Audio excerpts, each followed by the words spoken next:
Associazione con finalità di terrorismo internazionale, addestramento ad attività di terrorismo, istigazione a delinquere, apologia del terrorismo, il tutto aggravato dall'aver utilizzato strumenti informatici. Sono pesantissime le accuse nei confronti di un 25enne di origine pakistana arrestato stamani dal ROS dei Carabinieri di Udine, coadiuvato dal Comando Provinciale di Trieste e da squadre del 13° Reggimento Friuli Venezia Giulia.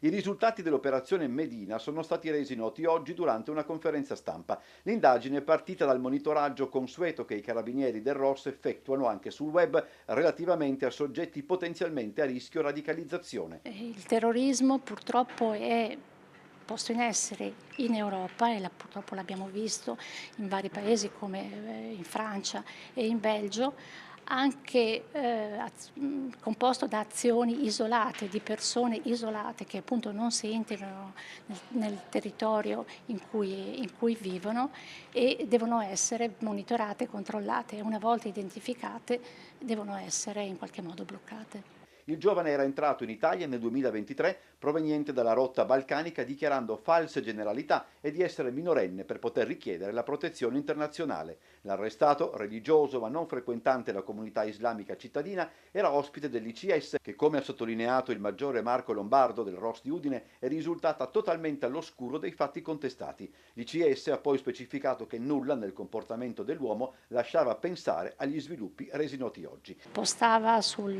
web attraverso vari account, tutti a lui appunto riconducibili, video, post inneggianti alla guerra santa, all'ISIS, si dichiarava quindi adepto aveva vari follower, commentava questi video, alcuni anche li postava, li trasmetteva, alcuni anche di contenuto molto violento. Di recente il 25enne aveva dimostrato interesse all'apprendimento di tecniche utili alla fabbricazione di ordigni esplosivi artigianali, alla ricerca di armi da fuoco e da riferimenti specifici al martirio. Da qui la necessità di intervenire con arresto avvenuto all'interno dell'abitazione che l'uomo condivideva con altre 3 persone al momento estranee a quanto accaduto. Non risulta coinvolto, come ho detto, risulta coinvolto allo Stato solamente lui. A disegnare il profilo di un lupo solitario, secondo i carabinieri, sarebbe stato anche il comportamento dell'arrestato, schivo, disinteressato ad inserirsi nel tessuto sociale,